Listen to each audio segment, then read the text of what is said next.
Oke, halo semuanya. Kami dari kelompok 3 mata politik korupsi. Kami mengambil materi yaitu penyalahgunaan dan penggelapan bahan baku produksi di sebuah toko roti. Berikut adalah anggota kelompok 3, yaitu ada Angelita, saya sendiri, Mutia, Najwa Maulida, Tata Syakila, Rilatul Fida, dan juga Virginia. Berikut adalah materi yang akan kami sampaikan. Boleh dilanjutkan oleh Fida.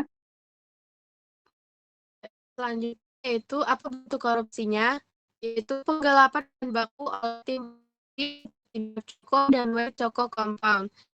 Ini dana korupsi yaitu ada penyalahgunaan wewenang, penggelapan aset perusahaan, internal perusahaan, fraud atau kecurangan operasional.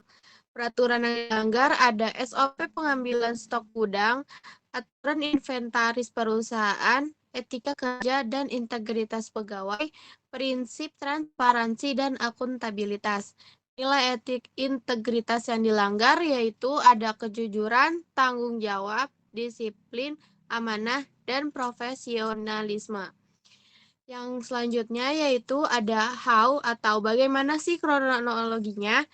Yang pertama, inventory stok selalu berkurang banyak dari stok awal. Yang kedua, memastikan kepada setiap tim kitchen apakah ada waste atau terdapat hal lain, yaitu atau investigasi all kitchen team. Setelah melakukan investigasi, terdapat hal mencurigakan pada salah satu kitchen team.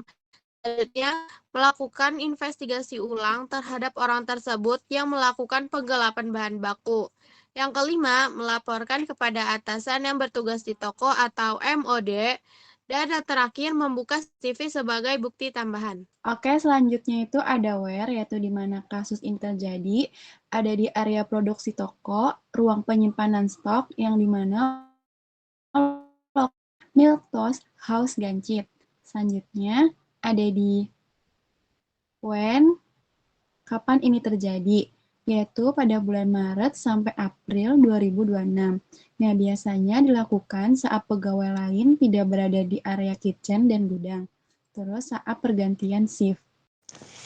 Baik, berikutnya yaitu kayak siapa yang terlibat. Nah, di sini tuh ada dua. Yang pertama itu ada pihak yang terlibat langsung. Nah, jadi pihak yang terlibat langsung itu ada staf produksi. Kemudian ada juga pihak yang tidak terlibat langsung, yaitu ada manajer store yang lalai dan tidak melakukan pengecekan atau audit. Oke, selanjutnya itu ada mengapa korupsi bisa terjadi. Korupsi bisa terjadi itu ada di 4 faktor penyebab korupsi. Yang pertama ada faktor ekonomi, yang kedua faktor pengawasan, yang ketiga faktor moral yang rendah, dan yang keempat atau yang terakhir adalah faktor budaya yang buruk. Selanjutnya itu ada dampak. Dampaknya itu ada yang pertama itu bagi toko roti. Dampak yang pertama bagi toko roti itu mengalami kerugian finansial karena bahan baku yang berkurang, produksi menjadi terganggu, perhitungan stok menjadi tidak sesuai, dan menurunnya kepercayaan pemilik terhadap karyawan. Lalu dampak yang kedua itu bagi karyawan. Hubungan kerja menjadi tidak nyaman, timbul rasa saling curiga antar pegawai, dan pelaku dapat dikenakan sanksi atau pemecatan. Lalu dampak yang terakhir itu dampak bagi umum atau bagi semuanya. Menurunkan nilai integritas dan profesionalitas dalam lingkungan kerja dan menciptakan budaya kerja yang tidak sehat apabila dibiarkan terus terjadi. Lalu solusinya itu yang pertama itu melakukan pengawasan yang lebih ketat, lalu di digitalisasi inventaris, pemberian sanksi tegas, dan investigasi seperti CCTV.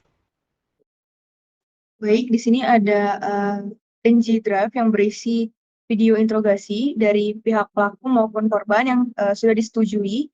Jadi video ini dibuat sudah diketahui oleh korban dan pelaku dengan persetujuan korban dan pelaku juga.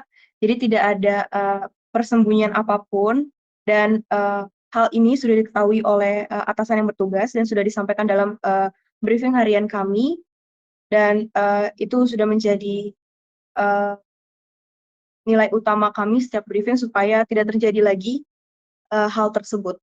Dari kesimpulan yang dapat kami ambil, yaitu kasus ini merupakan korupsi internal berupa penggelapan bahan baku oleh staf produksi akibat lemahnya pengawasan, terutama di area produksi dan gudang saat momen seperti pergantian shift yang melanggar SOP, aturan inventaris, dan nilai integritas. Tindakan ini berdampak pada kerugian finansial, terganggunya operasional, ketidaksesuaian stok, serta menurunnya kepercayaan dan kualitas lingkungan kerja, sehingga diperlukan pengawasan yang lebih ketat, digitalisasi sistem inventaris, serta pemberian sanksi tegas untuk mencegah terulangnya kasus serupa.